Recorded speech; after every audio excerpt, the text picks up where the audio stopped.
What's up everyone?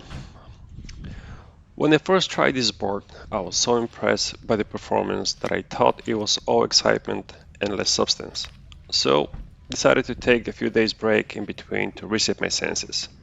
I then went back again and again with the mid-length board, and every time I was getting more and more impressed. In this quick review, I will cover the main characteristics of the mid-length and their construction, weight, buoyancy, stability, takeoff, pumping, carving, mass position, and going through short break.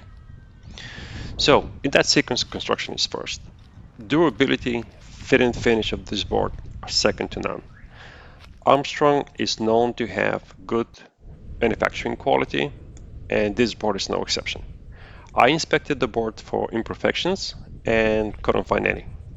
In terms of durability, my FG 58 liter board has gone through the ringer a number of times, and I can attest it's super durable. I believe the mid-length boards share the same construction, just I guess they're different shape. So no worries on durability. Weight. I did not measure the board on purpose, so I wanted to get a real life feel of the weight, and it's super light. Picking up my 58 liter FG and this mid-length 75 liter drive from the back, it felt about the same. I'm sure there is some weight differences between the two boards, but I couldn't find any. I just couldn't notice any. The 75 liter mid-length is an extremely light board, and the lightweight translates to a very unique falling sensation. Buoyancy is an interesting one.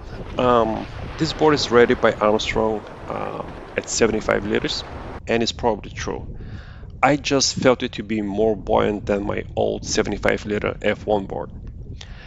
Um, on this particular day, the wind was somewhere between 8 to 11 knots, and sitting precisely in the middle of the board, the front end was floating well above the water. Just for reference, I'm exactly 74 kilos at the moment. Um, if you want to kind of reference your weight and buoyancy.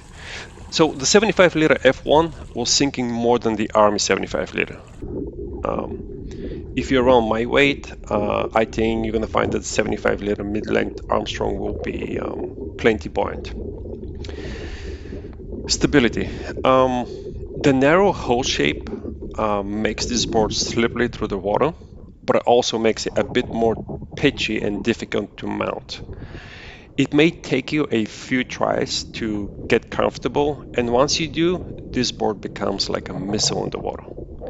Need to make a disclaimer. This board is not meant for beginners. If you're just starting your foiling journey, please consider a different model. Larger volume board or something that is wider, like perhaps the FG Armstrong board, would make your progression a lot smoother than the mid-length. With that said, the narrow hull shape leads me to the next topic, which is takeoff. Unparalleled takeoff. That's how I would describe getting on foil with this board. It cuts through the water so fast and so efficiently that with a single leg pump, you can get up. You should really try this board to see it for yourself. To me, I think this is the most efficient board I've ever tried. Pumping the 75 liter mid-length is pretty good for the length of the board, largely because the foil box placement is much closer to the center of the board. Pumping won't be as good as a shorter, for example, FG, but it's really good for its size. Carving is exceptional. I would say equal or better than my 58 liter FG board. Because of the narrow outline, you can really crank on the turn without getting the lip sucked into the water. Exceptional carving. Mass position is the same as on the FG boards. The same spot that I use on my 58 liter matches on the mid length, and that's nice because it kind of eliminates the guessing game of the mass positioning. The actual foil box is different has a different placement compared to the FG. However, the way the board is designed, the mass spot seems to have the same balance point. Um, Now, this board does not have a carrying handle on the bottom like the FG, but that should not be a problem for most riders. Because it's so narrow, you can carry it like a surfboard. Now, for smaller riders, if a handle is a must-have, then you need to evaluate this particular aspect of the board design. When getting through shore break, I keep the nose directly pointed at the wave and the wing high in the air above breaking waves, and this board seems to be working for me, so not having a handle is fine. Key questions that I had in mind prior to purchasing the board were related to size and value. Was this the right size? I would say yes. Gauge your own weight and aim to be about the same displacement in liters as your weight in kgs. Again, it worked really well for me. About quiver redundancy, would you end up with only one board? I think some riders would likely elect to have only one board being the mid-length and the best of everything else. I certainly do not see myself getting a board larger than this 75 liter. I also think to keep my the 58 liter FG board for conditions of 15 knots and above.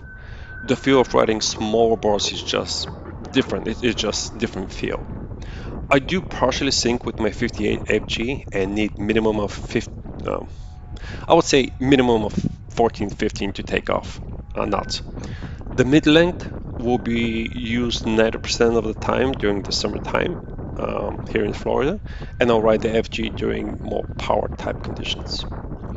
About the value, is the price justified? I believe it is. The board comes with a tailor fit Armstrong back, and construction is just top notch. So to me, the price point was justified.